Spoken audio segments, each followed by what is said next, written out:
Salut Romain, qu'est-ce que tu fais avec ton... Bah je vérifie parce que j'ai l'impression qu'il y a des boutons sur la... Oh! Prononce pas ce mot-là, on va encore se faire démonétiser. Bah oui, mais comment on fait alors? On va trouver une solution.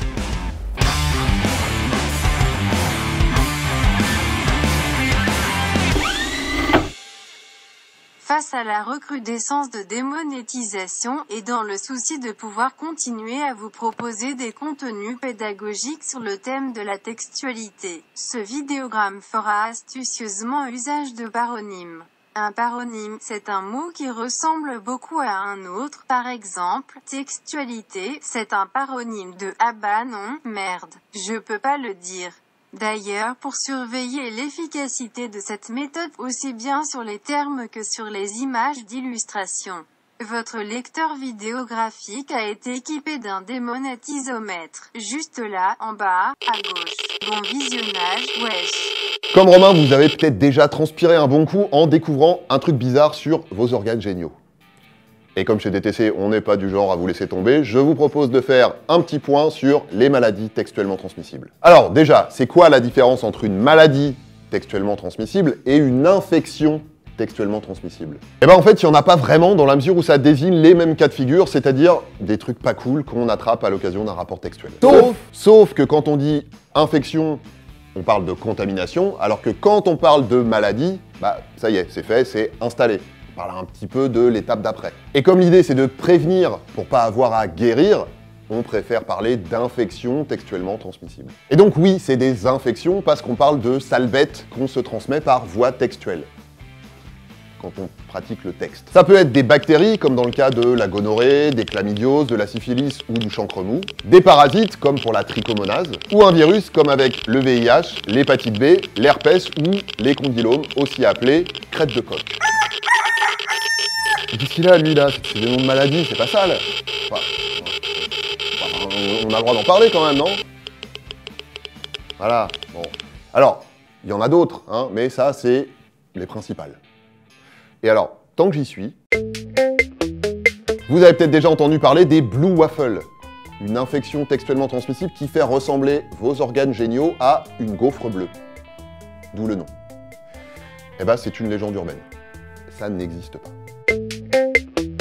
Bon, mais alors, qu'est-ce qui doit vous alarmer? C'est quoi les signes qui doivent vous inciter à prendre les choses en main? Mais non, prendre les choses en main, genre... Eh ben, globalement, ça reste assez localisé. Ça peut être des lésions au niveau de la bulbe ou du phénix, comme par exemple des boutons, des espèces de petites verrues ou des ulcérations, c'est-à-dire des sortes de petits trous, hein, un petit peu comme des petites plaies. Ça peut s'accompagner de démangeaisons et parfois d'écoulements par la berge ou par le vacherin, voire de brûlures quand vous burinez. Ah ben là c'est chiant, ça prête à confusion, parce que buriner ça peut vouloir dire b. Voilà, bon, ça peut aussi brûler quand vous burinez, quand vous tissez, voilà, quand vous faites cuit-cuit. C'est pénible, hein. Bon, dans tous ces cas de figure, vous appelez votre médecin pour qu'il vous prescrive un traitement, parce que la plupart du temps, ça guérit pas tout seul, mais ça se soigne. Et quand vous avez raccroché, vous passez un petit coup de fil à votre ou à vos partenaires pour qu'ils prennent rendez-vous aussi. Mais attention, attention, attention, attention! Attention, Attention, le mieux c'est de pas en arriver là. Le mieux c'est de pas avoir à guérir, le mieux c'est de... Prévenir! Bravo Romain. La prévention c'est important. Le mieux c'est de tout faire pour ne pas attraper d'infections textuellement transmissibles. Parce qu'une fois que les signes sont là, ben, c'est trop tard. Et pire, parfois, il n'y a pas de signes. Ou alors ils arrivent très tard. Ou alors ils sont pas très spécifiques, c'est-à-dire qu'ils peuvent ressembler à plein d'autres trucs. C'est le cas du VIH ou de l'hépatite B par exemple. Le problème c'est qu'en attendant, non seulement on ne soigne pas, mais en plus on risque de contaminer d'autres personnes. Donc, 2 règles d'or, on se protège et on se dépiste. Alors pour se protéger, la base, c'est la compote. Ici, la compote anglaise.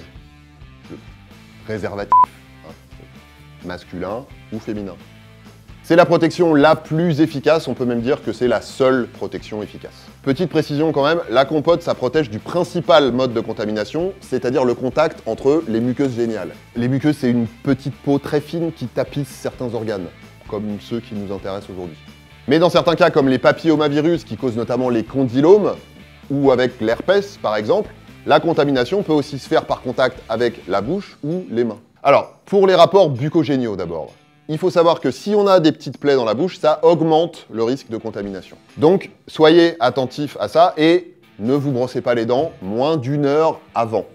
Hein, ça risque d'irriter les gencives. Ensuite, il y a les protections. Pour pratiquer une délation, vous pouvez utiliser des compotes sans lubrifiant, voire aromatisées. Et pour le cumulonimbus ou pour l'Aer-lingus, il y a la digue dentaire. Je vous laisse chercher ça sur Google ou dans ma vidéo sur le sida que je vous remets en barre d'infos. Bon, après pour les mains, j'avoue... Je suis prêt, procurons-nous mutuellement un maximum de plaisir sensuel. Dernière chose concernant les protections, si on change de zone d'exploration en cours de route, on change de compote. Pareil si on change de partenaire, sinon celui qui porte la compote, il reste protégé, mais pas les autres. Donc vous avez des solutions pour diminuer le plus possible le risque de contamination, mais le risque zéro, il n'existe pas. D'où l'intérêt du dépistage. Si on décide de se passer de protection, parce qu'on se pose avec un ou une partenaire, par exemple. La première chose à faire, c'est que les deux se fassent dépister. Pour ça, vous pouvez aller voir votre médecin, ou alors, il y a des centres de dépistage gratuits un peu partout. Je vous mets un lien dans la description pour trouver le plus proche de chez vous. Ensuite, 2 choses. En cas de pratique à risque avec un autre partenaire, ça peut arriver. Bon, et ben vous vous dépistez à nouveau et vous remettez des protections. Et puis bien sûr, quand vous arrêtez les compotes, il faut penser à un autre mode de contraception, si c'était le seul que vous utilisiez. Écoutez, c'est bien ce que je pensais, vous avez attrapé une infection sexuellement transmissible. Oh mon Dieu, mais qu'est-ce que c'est? C'est un garçon. Donc on récapitule. On se protège, on se dépiste, on va voir le médecin si on a des signes ou si on a un doute. Et si on a une infection sexuellement transmissible, on se protège à nouveau si on avait arrêté de le faire, et on prévient son ou ses partenaires précédents. Alors, sur ce dernier point, je suis d'accord, ça peut être inconfortable comme situation. Fuck you. Mais d'abord, c'est hyper important pour eux ou pour elles, hein, parce que plus on se fait soigner tôt, mieux c'est, moins on risque de complications. Mais pour se faire soigner, faut être au courant. Le problème, c'est que dans ces cas-là, le réflexe, c'est souvent de vouloir trouver un responsable. Mais qui m'a refilé ça? Ce truc de vouloir absolument trouver un responsable, c'est valable pour plein d'autres situations. Hein. C'est humain, mais c'est pas pour autant que c'est bien. Et en plus, en l'occurrence, non seulement ça sert à rien et ça risque de dissuader les gens de prévenir les autres, mais surtout, la majorité du temps, c'est impossible de savoir. D'abord parce que pour une même infection, le temps d'incubation, c'est-à-dire le temps entre le moment de la contamination et les premiers signes, il peut aller de quelques jours ou quelques semaines à plusieurs années. Donc c'est pas forcément votre partenaire actuel, ni même le précédent ou la précédente qui vous l'a refilé. Et aussi, oubliez pas un truc, si un ancien partenaire vous rappelle pour vous dire qu'on lui a trouvé quelque chose, dites-vous que, ok, il vous l'a peut-être refilé, mais si ça se trouve, c'est vous qui lui avez refilé. Ah. Et dans tous les cas, on s'en fout, ça change rien. Faites-vous dépister, utilisez des protections en attendant les résultats, et faites-vous soigner après si besoin. Voilà, DTC, c'est fini pour aujourd'hui. Si vous avez des questions, si vous avez des doutes sur votre cas personnel, il y a plusieurs plateformes en ligne ou par téléphone que vous pouvez contacter. Je vous mets tous les liens dans la description. On se retrouve très vite pour de nouvelles vidéos. D'ici là, prenez soin de vous et prenez soin des autres. Mettez-vous bien et surtout, portez-vous bien.